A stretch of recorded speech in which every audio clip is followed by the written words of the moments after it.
présent, nous allons passer au grand 2, qui consiste à l'application du théorème de Pythagore et de Thalès, c'est-à-dire qu'à l'utilisation de ces deux théorèmes-là, voilà, dans le calcul des différents côtés, voilà, des solides de révolution. Donc, ici, un grand 2, application du théorème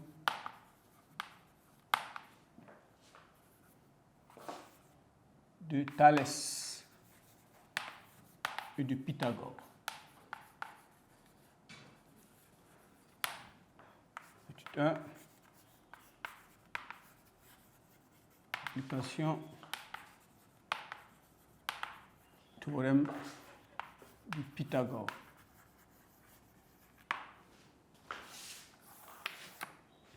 Alors, pour l'application du théorème de Pythagore, nous allons passer par des applications pour mieux comprendre cet aspect.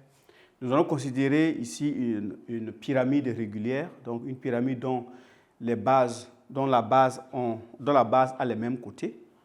Donc, considérons une pyramide régulière dont la base est un triangle équilatéral.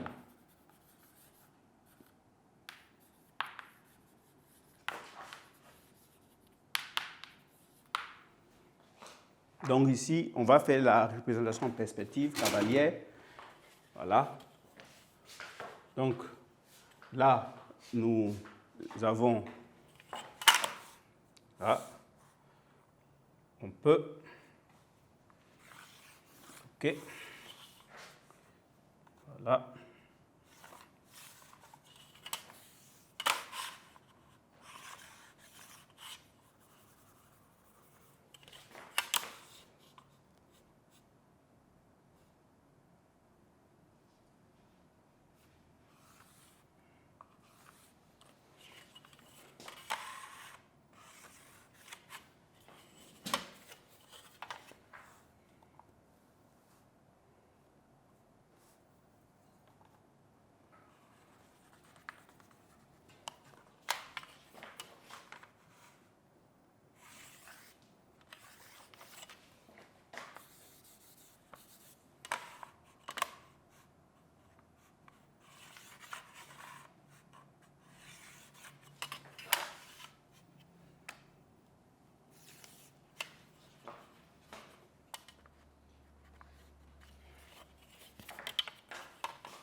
Et donc,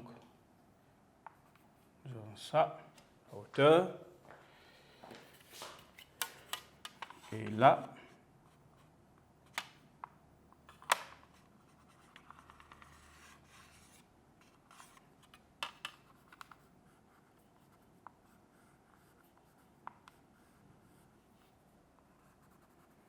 là, un angle droit, évidemment. Donc ça, c'est la base. Donc ça, c'est la hauteur. Alors, on donne 8 cm ici. Voilà. Et on donne le cosinus de 30 degrés. Ça fait racine de 3 sur 2. Alors, donc là, nous avons A ici. On donne 10 ici. B, C, D. Voilà. Et le côté I ici. Le point I ici. Voilà. Alors, on va calculer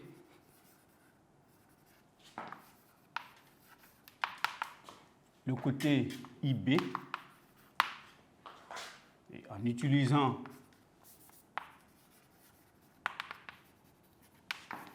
le théorème de Pythagore, on va calculer la hauteur. La hauteur H. Alors, donc ici, voici ici présenté une pyramide régulière de base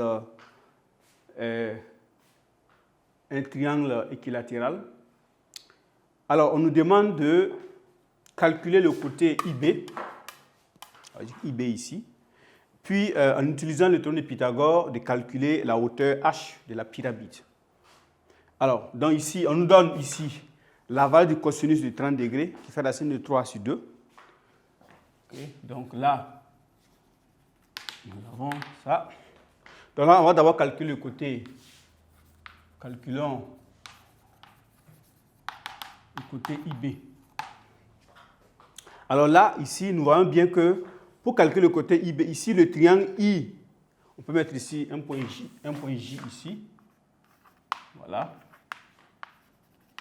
Le côté IJB était un rectangle en J. Voilà. Donc ici on utilise la trigonométrie que nous avons vue.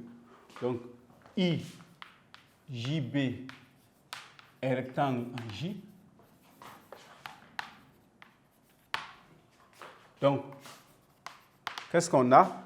Le cosinus ici, donc cosinus de 30 degrés, puisque nous savons très bien que le triangle étant équilatéral, ça veut dire que les angles là, c'est 60 degrés, 60 degrés, 60 degrés.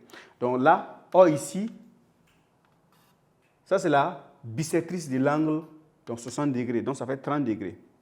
Donc là, on a 30 degrés, là, on a 30 degrés. Donc cosinus de 30 degrés, ça fait le côté adjacent si hypoténuse, donc ça fait le côté JB sur le côté IB. Donc, cosinus, donc, ça donne que côté IB égale à JB divisé par cosinus de 30 degrés. Or, le côté JB, là, ça fait combien? Ça fait 4, puisque J, là, c'est la moitié. Le point J, là, est au milieu du segment BC. Donc, J est le milieu du segment BC, ce qui veut dire que JB égale à 4 cm. Par suite,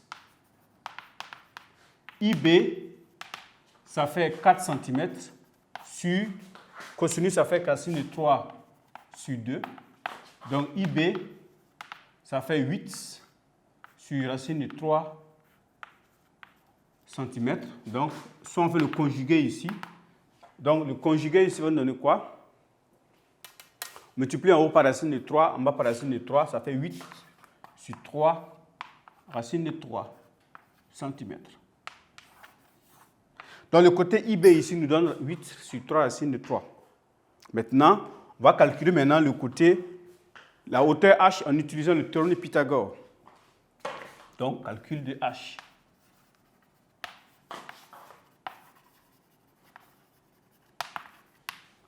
Voilà. Donc, le triangle AIB est rectangle en I. Donc, le triangle AIB est rectangle en I. Donc, d'après le théorème de Pythagore, donc l'hypoténuse ici c'est AB, donc AB carré égale à AI carré plus IB carré. Donc AB, donc c'est AI on cherche, donc AI carré égale à AB carré moins IB carré. Donc AI au carré égale, donc AB ça fait 10, donc ça fait 10 au carré, ça fait 100. IB ça fait 8 racines de 3, le tout sur, 8 racines de 3 sur 3, donc 8 racines de 3 le tout au carré ça fait combien? Donc ça fait 64 sur 9 multiplié par 3. Donc ça veut dire que AI au carré va nous donner quoi? Ça fait 100 moins 64 sur 3, donc là sur 9. Voilà, donc ici, on aura AI carré, ça fait 100 moins 64 sur 3. Donc si nous nous rendons au même dénominateur, ça va nous donner, donc AI carré, donc ça fait 300 moins 64, donc AI carré. Donc là déjà, ça va nous faire 236. Voilà. Donc ça veut dire que ici que AI est égal à la racine de 236. Donc, OAI égale à H. Ça veut dire que H, ici, la hauteur, ça fait racine de 236. Alors là, nous pouvons voir si nous pouvons décomposer en plus de facteurs premiers. Alors là, si nous divisons 236 par 2, alors là, ça fait combien? Donc, ça fait ici une fois. Donc, ça fait 3, ça fait une fois. Donc, ça fait 22, 1, 16, donc 8. Divisé encore par 2. Alors, par 2 ici, ça va nous donner combien? Donc, ça fait ici 5, donc 1. Voilà. 8, ça fait 9. Donc, ça va nous donner combien? 2 racines de 59. Puisque ici, ça va nous donner 4 au carré. Donc, ça fait racine de 2 au carré fois 59. Donc, H, ça fait 2 racines de 59 cm. Alors, donc ici, nous avons utilisé le théorème de Pythagore pour pouvoir calculer la hauteur de la pyramide. Maintenant, nous allons passer à l'application du théorème de Thalès. Là, nous allons passer maintenant au cône de révolution.